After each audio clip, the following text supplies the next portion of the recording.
Today we're going to be discussing Nimrod, the world's first king, tyrant, and dictator. Nimrod was the grandson of Cush, who was the son of Ham, and Ham was the son of Noah. The name Nimrod means to rebel. He was also referred to as Amraphel, Gilgamesh, and Sargon. He is known as the first man to rebel against the Most High after the flood. He is also credited with being the father of the occult organizations all across the world. He can also be credited for the majority of pagan beliefs we still see today. Genesis 10 is the first mention of Nimrod. It says he was born to Cush, and he was a mighty hunter before the Most High. It says the beginning of his kingdom was Babel, Erech, Akkad, Kelna, in the land of Shinar. Out of that land went forth Ashur, and builded Nineveh, and the city Rehoboth, and Calah, and risen between Nineveh and Calah, the same is a great city. So according to Genesis 10 verses 8 through 12, it was Nimrod that was the king of ancient Sumeria. This is the world's first civilization, which would make him the world's very first ruler, and he also was the founder of Babylon.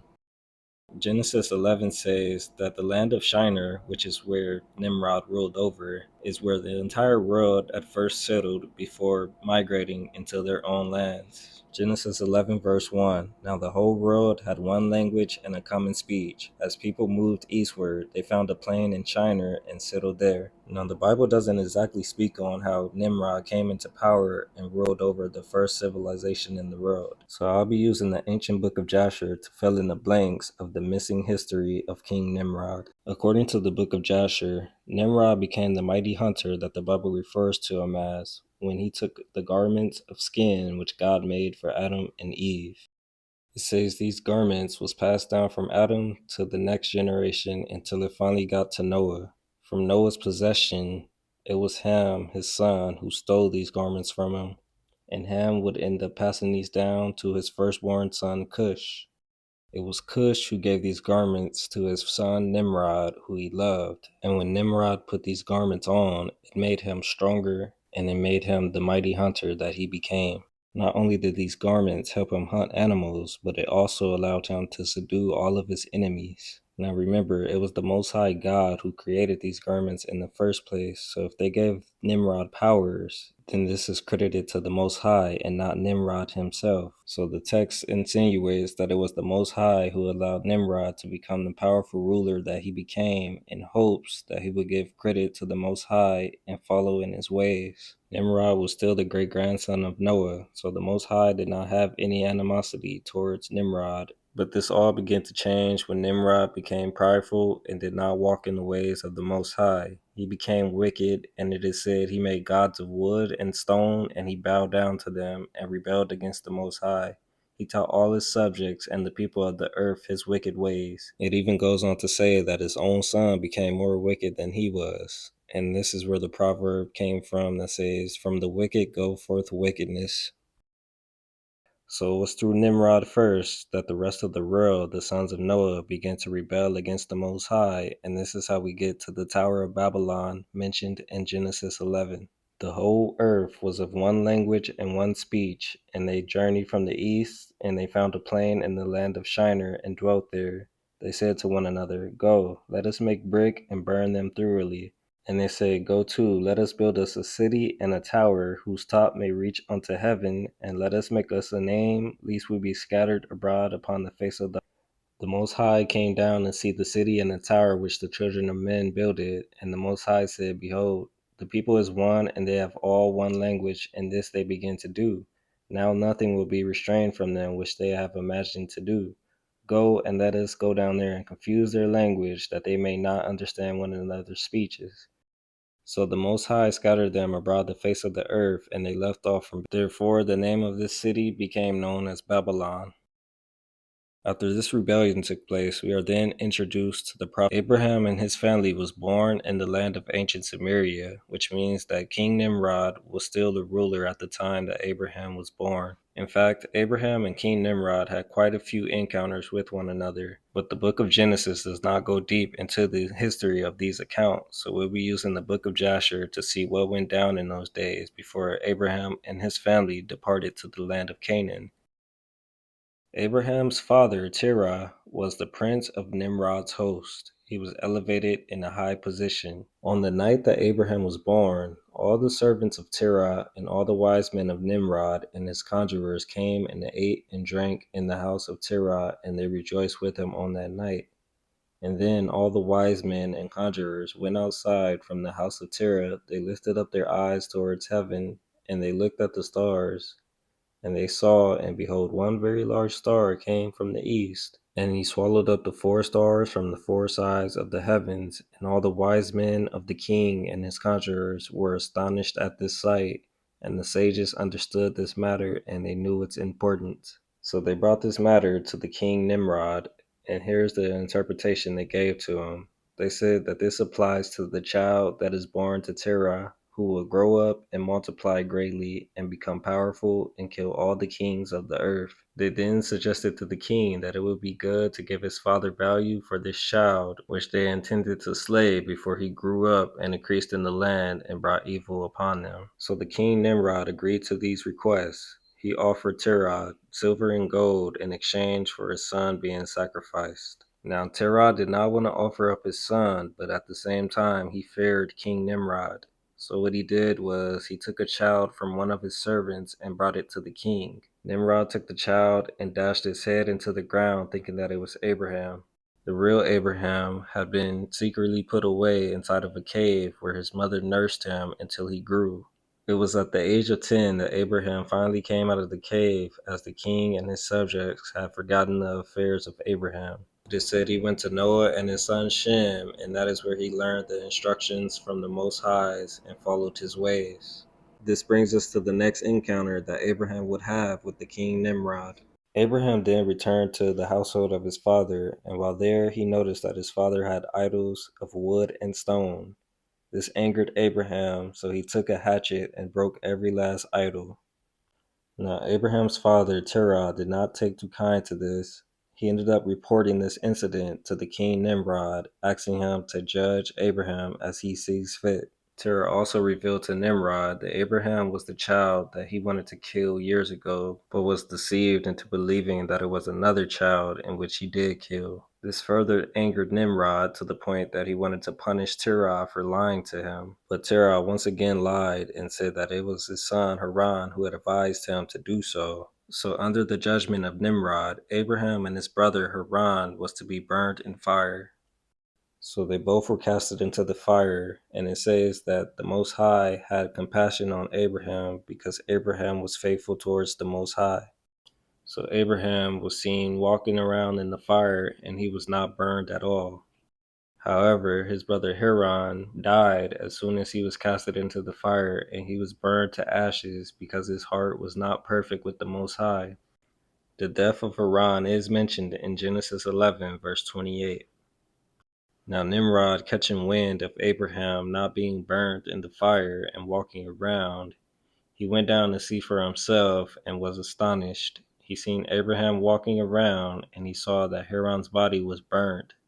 So he ordered Abraham to be taken out from the fire. But this fire was so hot that those who approached died instantly. Abraham, however, was able to walk out on his own terms. He told King Nimrod that this was due to his faith in the Most High, the God of heaven and earth. After witnessing such a miracle, Nimrod allowed Abraham to go on in peace, and he even offered him gifts as well as servants. This peace would not last long, as King Nimrod had another dream about Abraham defeating him. In the dream, he envisioned someone with the likeness of Abraham coming out of the fire with a sword chasing after him.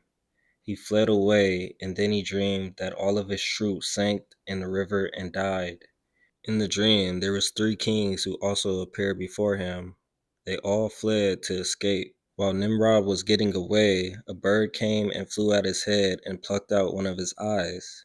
At this point, King Nimrod awakened from the dream, and he called in his wise men to interpret the dream. They answered the king by saying, "This is nothing else but the evil of Abraham and his seed, which will spring up against my lord and king in the later days. And behold, the day will come when Abraham and his seed and the children of his household will war with my king, and they will smite all the king's host." They also said that his eye getting plucked out by a bird meant that Abraham's seed will likely slay the king in the latter days. Nimrod attempted to kill Abraham once more, but Eliezer, one of the servants he gave to Abraham, would warn Abraham to flee. It was at this point that Abraham and his family would leave their homeland and go into the land of Canaan to escape from King Nimrod. Before heading to the land of Canaan, they dwelt in a land called Haran. It is there that the Most High personally tells Abraham to go to the land of Canaan, where he will make him a great nation. So Abraham and those he brought with him dwelt in the land of Canaan. It is there where he would encounter King Nimrod once again. In Genesis 14, the Battle of the Kings takes place. This is a battle between the kings of the Mesopotamia region versus the kings of the Canaanite regions.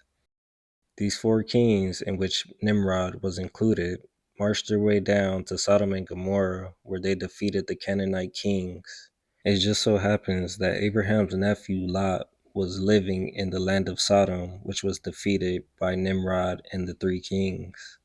They took Abraham's nephew Lot as a captive and marched their way back up north. Abraham, upon hearing the news, armed all of his servants and chased after the four kings who had captured his nephew Lot. Abraham and his servants defeated the armies of the four kings, causing the four kings to flee and escape. This event took place just like the dream that Nimrod had.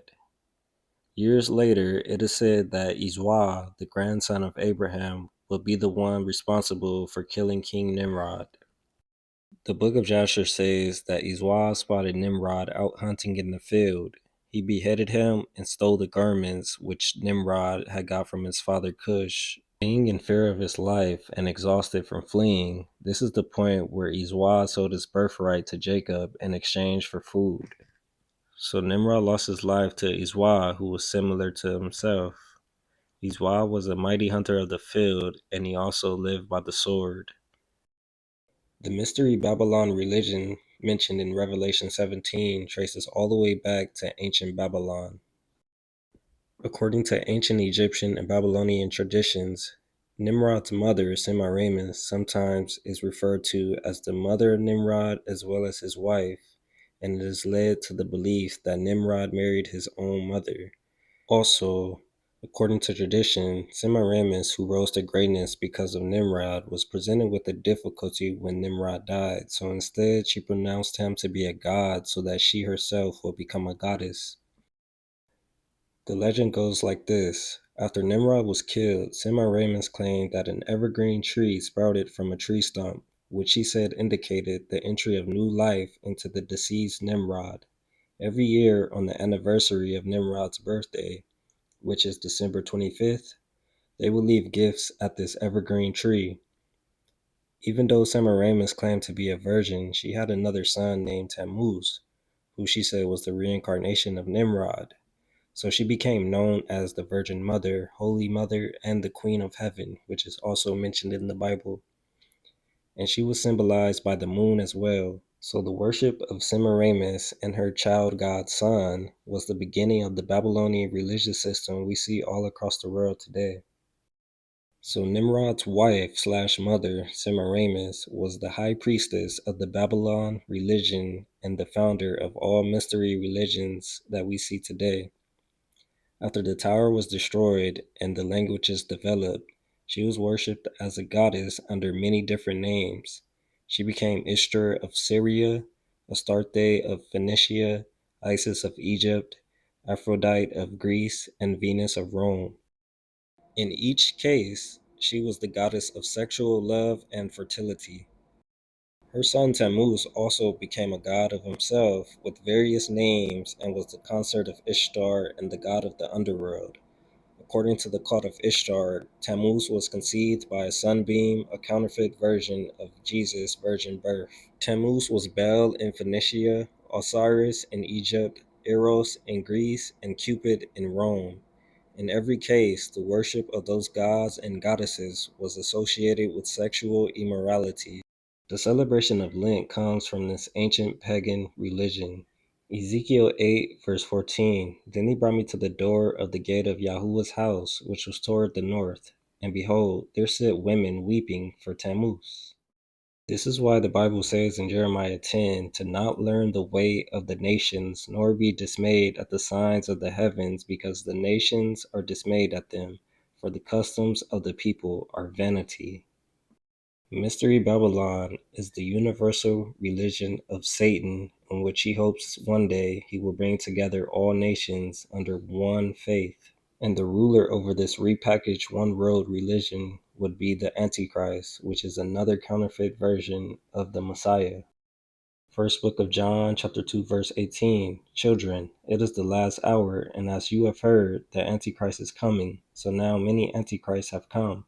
Therefore we know that it is the last hour. The Israelite people were punished for the same practices all nations still continue today, even those who claim to be Christian nations. As a believer, you have to stand apart from the practices of the world, and in order to do so, you need to know the commandments of the Most High. Second book of Kings, chapter 22, verse 13. Go inquire of Yahuwah for me and for the people concerning the words of this book, to do according to all that is written concerning us. After King Josiah received the book of the law, he destroyed vessels of Baal, broke down the houses of Sodomites, banned child sacrifices to Moloch, and got rid of idolatrous priests. Be the King Josiah of your generation. Turn to your heavenly Father, your Creator, with all your heart and might, according to the Bible. Yashua said, "Blessed are they that do his commandments. Without are dogs, sorcerers, whores, murderers, and idolaters." Revelation chapter 22, verses 14 through 15.